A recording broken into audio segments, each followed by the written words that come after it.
Alors, c'est très important parce que souvent, il y a pas beaucoup de gens qui vont au musée, hein.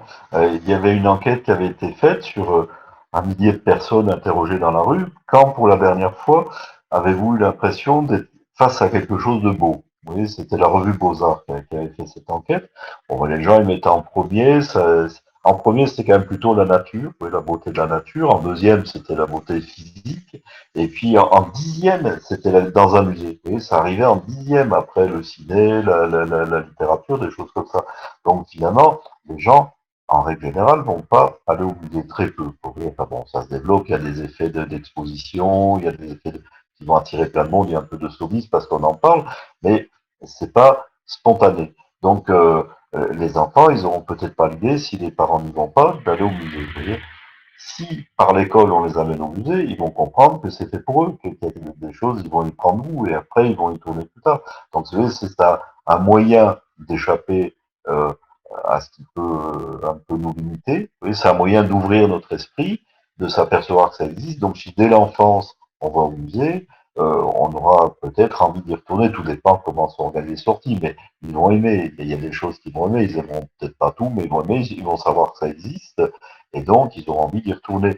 Nous, on avait fait ça récemment sur Lyon, avec une psychologue qui s'appelle Laure Mayou. On a eu le droit de mettre, là, c'est pas des enfants, c'est des gens hospitalisés. Donc, à l'hôpital, dans un service de médecine interne, dans des malades graves, on a eu l'autorisation d'accrocher dans les couloirs du service des œuvres d'art, donc des peintures, des photos. Et les patients avaient le droit d'en choisir une et de l'accrocher dans leur chambre. Donc, on leur accrochait dans la chambre et la plupart, ils seraient jamais allés au musée autrement. Mais le fait d'être hospitalisé en compagnie de cette œuvre d'art qu'ils avaient choisie, ils avaient quelqu'un, ils avaient un ami dans la chambre, ils parlaient plus des perfusions, de la douleur, ils parlaient de l'œuvre d'art qui était dans la chambre. On a même vu des infirmières venir après leur service, revenir discuter avec le patient de l'œuvre d'art qui était dans la chambre. Vous voyez, donc entre le soin était transformé, les patients étaient transformés, et bien sûr, après, ils sont allés au musée, ils sont allés dans des artothèques, alors qu'ils n'auraient jamais fait avant parce qu'ils pensaient que c'était quelque chose de fermé, que ça ne les concernait pas. Vous voyez. Donc, amener les enfants au musée, je pense, pour la plupart, ça leur donne des choses, des expériences dont ils se souviendront toute leur vie.